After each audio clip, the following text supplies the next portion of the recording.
Balik lagi bareng gue Maswer di channel Pelaku Seni Kreatif. Di setiap videonya gue bakal bahas tentang sejarah, teori konspirasi, misteri, dan segala kisah-kisah yang terjadi di belahan bumi ini.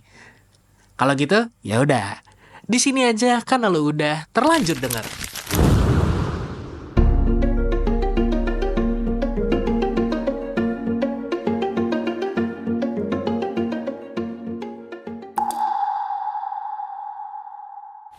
Zaman sekarang orang-orang banyak yang ngembangin tentang strategi bisnis, strategi mengatur keuangan, strategi ngedapetin hati mertua. Iya. Tapi gue percaya banget nih, kalau nyiapin strategi atau buat rencana dalam segala keadaan, itu penting banget. Kalau gue ambil dari kata-katanya Benjamin Franklin yang bilang, if you fail to plan, you plan to fail. Yang berarti kalau lu gagal berencana, berarti lu merencanakan kegagalan tersebut. Nah, sekarang gue bakal bahas beberapa rencana atau strategi-strategi unik yang dilakukan untuk memenangkan sebuah peperangan-peperangan besar yang ada pada zaman dahulu. Jadi di sini gue bakal ngambil 3 strategi-strategi besar yang ada. Yang pertama gue bakal bahas tentang perang gerilya yang disampaikan oleh Jenderal Sudirman. 19 September tahun 1948, Belanda itu udah mulai nyerang Indonesia lagi. Dan tentara Indonesia kewalahan sama serangan kejutan yang dibuat sama pihak Belanda. Jadi Belanda itu cuma butuh waktu beberapa jam untuk saat itu nguasain daerah Yogyakarta yang dimana masih jadi ibu kota Indonesia. Setelah kejadian ini, Belanda mulai menyebarkan propaganda ke seluruh dunia kalau TNI sudah dibubarkan dan Indonesia sudah ditaklukkan kembali. Ngedengar ini, Indonesia itu nggak terima sama propaganda tersebut. Para pejuang marah akan perbuatan dari Belanda. Dan Panglima besar kita, Jenderal Sudirman salah satunya, dia pun ikut turun tangan untuk ngerespon serangan dari Belanda ini.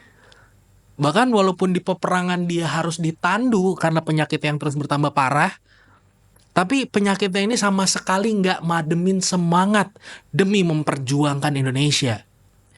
Berdasarkan pengalamannya dalam berperang, sampai akhirnya dia bisa dapat pangkat jenderal dan panglima besar Indonesia, Jenderal Sudirman ini sangat yakin akan kejayaan Indonesia. Dia percaya dengan bersatu bareng sama rakyat itu bisa menentukan kemerdekaan.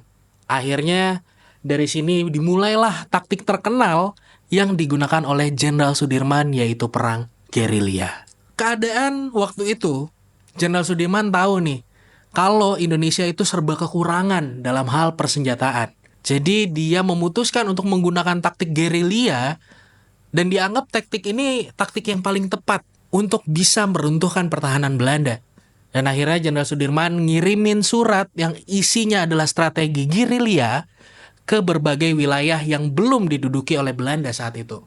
Untuk yang belum tahu, strategi perang gerilya ini itu strategi perang dengan jumlah orang yang sedikit dan fokus dalam berperang dengan cara bersembunyi dan berpindah-pindah tempat secara cepat. Strategi ini berusaha biar bisa mencakup berbagai daerah yang luas dengan tujuan untuk memperluas serangan. Biar lawan yang jumlahnya lebih banyak itu bisa terpencar-pencar. Dan akhirnya bisa ditaklukkan sedikit demi sedikit. Jenderal Sudirman pas melancarkan strategi ini, dia dan para pejuang itu menyisir hutan-hutan, sungai, dan pedesaan untuk nyiapin serangan ketika pasukan Belanda mulai menyebar. Di saat kumpulan pasukan Belanda udah memasuki suatu wilayah, taktik ini pun dilakukan untuk melumpuhkan pasukan Belanda satu persatu. Dengan serangan kejutan ini, pasukan Belanda itu mulai berguguran satu persatu. Dan saat mereka mulai membalas serangan, pejuang Indonesia itu udah bersembunyi lagi di dalam hutan. Dan begitulah seterusnya. Setelah hampir berbulan-bulan melakukan strategi gerilya ini, akhirnya ditentuinlah tanggal penyerangan puncak pembalasan di tanggal 1 Maret 1949. Tapi yang namanya rencana kan pasti ada aja nih gagalnya. Saat itu terjadi miskomunikasi dan ada kesalahan dari seorang komandan perang yang bernama Letnan Komarudin. Dia salah ngira tanggal. Yang seharusnya ini dilakukan di 1 Maret, Tapi Letnan Komarudin malah ngelakuin penyerangan itu di 28 Februari. Karena waktu itu dia kira udah tanggal 1 Maret gitu. Ini berarti Letnan Komarudin kayaknya waktu itu lupa bikin alarm di kalender deh. Bisa-bisa salah tanggal gitu kan. Tapi walaupun ada kesalahan dari Letnan Komarudin, dia dan pasukan yang dikomandoinya itu tetap meluncurkan penyerangan kepada Belanda dari arah selatan, dan Belanda pun merespon serangan dari Letnan Komarudin ini. Dan akhirnya dikirimkanlah utusan untuk menghampiri Letnan Komarudin dan menarik pasukan, karena ditakutin rencana besar yang udah disusun selama berbulan-bulan itu bisa terbongkar saat itu. Dan ironinya Belanda ngira ini adalah serangan terakhir dari TNI, yang malah ngebuat pihak Belanda itu jadi lengah. Keesokan harinya pas tuh di tanggal 1 Maret jam 6 pagi, mulailah diluncurkan serangan puncak. Lebih dari 2.000 prajurit Indonesia ngepung dan menyerang kota Yogyakarta dari 4 penjuru mata angin. Jadi serangannya itu dari utara, selatan, timur, barat dengan 2.000 prajurit di situ. Pihak Belanda yang udah lengah karena mengira serangan di tanggal 28 kemarin nih dari Letnan Komarudin itu usaha terakhir Indonesia, ditambah lagi dengan banyaknya pasukan Belanda yang saat itu udah ngilang karena strategi gerilya dari Jenderal Sudirman yang sebelumnya. Dan pihak Belanda pun mau nggak mau dia harus menghadapi serangan dari prajurit Indonesia. Akhirnya dalam kurun waktu 6 jam, prajurit Indonesia itu berhasil menghabisi pasukan Belanda dan mengambil alih kembali kota Yogyakarta. Dengan kejadian ini terbukti kalau strategi perang gerilya yang direncanakan sama Jenderal Sudirman pada masa itu efektif dan berhasil. Menurut gue gokil sih. Walaupun ada kesalahan dari Letnan Komarudin waktu itu, justru itu bukan jadi malapetaka, tapi jadinya malah menang. Dari sini gue percaya banget kalau sebuah rencana yang tajam itu bisa lebih bahaya dari sebuah senjata yang canggih. Strategi kedua yang bakal kita bahas hari ini adalah strategi yang dibuat oleh Muhammad Al-Fatih. Jadi Sultan Muhammad Al-Fatih atau Mehmed II, dia itu waktu itu mengeluarkan ultimatum ke Bizantium untuk menyerah secara damai. Kaisar Bizantium waktu itu Konstantinus XI itu menolak. Jadi pada tanggal 6 Februari 1453 pengepungan Konstantinopel itu dimulai. Yang dimana Sultan Muhammad Al-Fatih ini nyiapin sekitar 250.000 pasukan dan meriam yang akan mengepung Konstantinopel dari darat. Dan saat ngepung benteng Bizantium, banyak pasukan dari Sultan Muhammad Al-Fatih ini yang gugur karena kuatnya pertahanan benteng alami tersebut. Dan ini yang kalau gue ambil dari kompas.com ya, tujuan Muhammad Al-Fatih waktu itu untuk menaklukkan Konstantinopel adalah biar bisa meruntuhkan dominasi kerajaan Bizantium dan menegaskan kekuatan Islam saat itu. Juga menguasai kegiatan perdagangan internasional di kawasan tersebut. Jadi Konstantinopel itu terkenal akan kekuatannya dalam pertahanan yang tidak pernah tertembus. Pertahanan pertama Konstantinopel itu berupa dinding kecil yang didirikan oleh Konstantinus pertama mengelilingi perbukitan kota.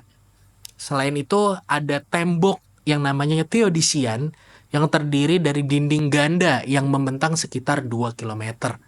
Konstantinopel itu dibangun di atas 7 bukit yang menjulang berjajaran di sepanjang pesisir selatan Golden Horn. Jadi posisi kota yang dikelilingi benteng alami itu berupa bukit dan perairan di tiap-tiap sisinya. Jadi ngebuat benteng itu sulit banget ditembus sama musuh. Pengepungan yang berlangsung kurang lebih 50 hari itu benar-benar nguji pasukan Utsmani dan perbekalan mereka. Pertahanan Bizantium sebelumnya telah memagari laut dengan rantai yang membentang di semenanjung Golden Horn. Jadi dengan adanya rantaian tersebut, itu susah atau malah nggak mungkin untuk bisa nyentuh benteng Bizantium kecuali dengan melintasi rantai tersebut. Akhirnya Sultan Muhammad Al-Fatih itu ketemu nih ide yang dia anggap satu-satunya cara biar bisa melewati pagar tersebut. Dia dan pasukannya mindahin 70 unit kapal melewati perbukitan Galata ke Muara cuma dalam waktu 1 malam. Dan strategi perang ini tuh belum pernah ada sebelumnya. Jadi kalau kata sejarawan, taktik ini salah satu taktik perang terbaik di dunia. Karena dia bisa mindahin 70 kapal laut via darat saat itu. Dan waktunya hanya 1 malam. Banyak hal yang dilakuin untuk mindahin kapal tersebut. Mulai dari ngebabat semak-semak dan pepohonan yang mengarah ke bukit dan turunannya pun ditebangi. Batang-batang kayu itu dikasih minyak dan lemak hewan. Terus disusun sebagai alas kapal yang bakal diseberangi menanjak bukit. Di keesokan paginya, Bizantium itu dibuat kaget karena mereka sama sekali nggak kepikiran kalau Sultan Muhammad Al-Fatih dan pasukannya bisa nyebrangin kapal-kapal lewat jalur darat. Jadi ada kurang lebih 70 kapal laut yang diseberangkan lewat jalur darat dengan menaiki bukit dalam waktu 1 malam. Yang menurut banyak orang saat itu adalah hal yang sangat mustahil.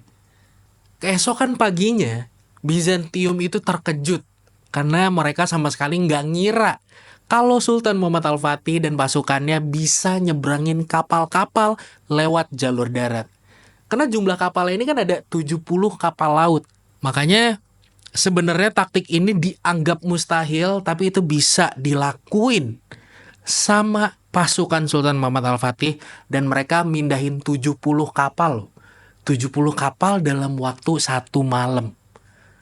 Coba lu bayangin mindahin 1 kapal aja, kita nih manusia normal biasa, itu butuh berjam-jam di jalanan yang lurus. Bayangin ini mindahin kapal laut yang segede itu, pasti beratnya bertonton. Dalam 1 malam jumlahnya 70, nanjak. Nah, silakan dibayangin. Seberapa besar perjuangan Sultan Muhammad Al-Fatih dan pasukannya saat itu untuk mindahin kapal tersebut. Tapi kesulitan yang mereka alami saat itu sebenarnya terbayarkan. Karena ini strategi yang nggak bisa ketebak. Karena dianggap mustahil saat itu. Jadi setelah kapal berhasil dipindahkan melalui jalur darat, peperangan dahsyat terjadi di sana. Benteng yang tadinya nggak kesentuh sebagai simbol kekuatan Bizantium itu akhirnya bisa diserang. Tentara Islam terus nyerang dan nembak kapal perang musuh menggunakan meriam dan memborbardir tembok belakang kota. Sebenarnya di peperangan itu Konstantin XI benar-benar berupaya keras untuk melindungi dan mempertahankan kotanya dengan cara apapun. Termasuk dengan nyodorin tawaran kerjasama kepada Muhammad Al-Fatih dengan imbalan yang menggiurkan asal pasukannya mau ditarik.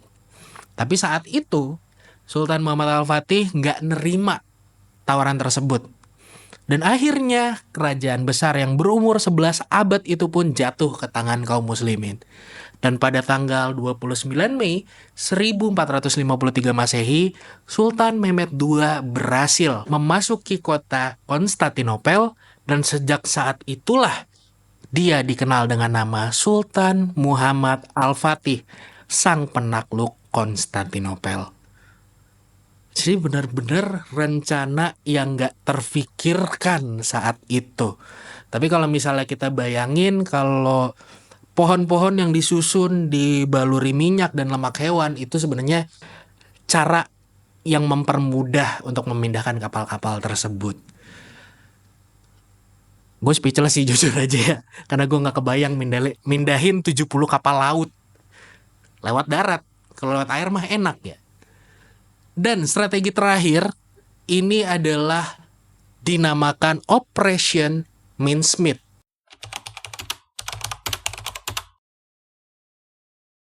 Jadi ini operasi yang menggunakan mayat yang mampu menipu pemimpin terkuat Nazi saat itu, yaitu Adolf Hitler. Pada tahun 1943, Perang Dunia Kedua kan sedang berlangsung saat itu. Di Afrika Utara, perang yang sedang berlangsung hampir kurang lebih 3 tahun akhirnya dimenangkan oleh pasukan sekutu, mengalahkan pasukan Jerman. Setelah menguasai Afrika Utara, target pasukan sekutu berikutnya sesuai sama kesepakatan dalam konferensi Casablanca di Januari 1943 adalah merebut pulau Sisilia. Jadi, Sisilia ini adalah jalan masuk ke Italia yang saat itu lagi dikuasain sama diktator yang bernama Benito Mussolini, yang juga merupakan sekutu Hitler waktu itu. Tapi Sisilia ini merupakan target yang bisa dibilang gampang ditebak lah ya. Karena kan ini jalan masuk ke Italia. Jadi tentara Jerman itu sudah memperkirakan kalau Sisilia akan diserang saat itu. Sehingga karena udah tahu, selain itu Sisilia juga adalah lokasi yang sulit untuk ditembus.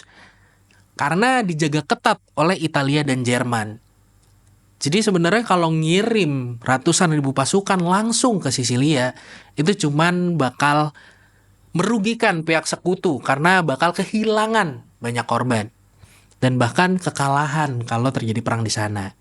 Akhirnya pihak sekutu pun mencari cara bagaimana untuk bisa menguasai Sisilia. Akhirnya intelijen Inggris berusaha mencari cara untuk menipu Hitler, yaitu dengan cara membuat Hitler berpikir bahwa target sekutu berikutnya adalah Yunani dan Sardinia, bukanlah Sisilia. Jadi dari sekian banyak ide yang disiapin sama intelijen Inggris, kepilih nih satu strategi yang unik yang dikasih nama Operasi Mindsmith. Operasi ini punya efek yang gede banget kalau berhasil. Yang dimana Operasi Mindsmith ini make mayat yang dihanyutkan ke negara yang tidak terlibat perang. Atau negara yang di dalamnya ada intelijensi dari pihak Jerman. Selain itu juga diperhitungkan kalau mayat ini tuh bakal diperoleh oleh pihak Jerman untuk menipu agar terlihat lebih natural. Akhirnya, pihak sekutu menciptakan mayat dengan identitas palsu yang diberi nama William Martin dan merupakan seorang perwira Angkatan Laut Inggris. Mayat yang digunakan ini emang dipilih dan harus mayat yang masih terlihat segar. Biar pas ditemuin sama pihak Jerman, mereka ngira kalau mayat ini itu baru aja wafat. Dan dokumen yang dibawanya masih baru. Jadi mayat ini dibuat seakan-akan lagi ngebawa dokumen yang sangat rahasia dengan cara memborgolkan tas yang berisi dokumen ke tangan si mayat. Tas ini diisi sama dokumen tentang strategi penyerangan pihak sekutu berikutnya, jumlah tentara, jenis kendaraan, persenjataan, dan tanggal penyerangan ke Yunani. Strategi penyerangan ini seolah-olah juga didukung oleh pihak Amerika. Tapi tentunya dokumen yang dibawa itu cuman dokumen fiktif saat itu. Selain itu, dibuatin juga dokumen pribadi palsu dari mayat tersebut berupa KTP, uang, surat hutang bank, bahkan foto seorang wanita yang seolah-olah menjadi kekasih dari si mayat. Dan skenario pun dimulai. Jadi singkat ceritanya, mayat ini dikirim menggunakan kapal selam dan dihanyutkan ke pelabuhan yang terletak di bagian selatan Spanyol. Mayat ini dihanyutkan dan diatur agar mudah ditemukan oleh para nelayan sekitar. Dan ternyata benar, mayat itu ditemuin sama para nelayan. Dan nelayan pun ngebawa mayat dan memberikan ke pihak yang berwenang karena mayat ini menggunakan seragam. Mayat ini dikirim lewat Spanyol emang karena Spanyol adalah negara yang netral saat Perang Dunia Kedua itu terjadi. Tentu aja di negara ini ada pihak-pihak intelijen dari negara yang terlibat dalam peperangan.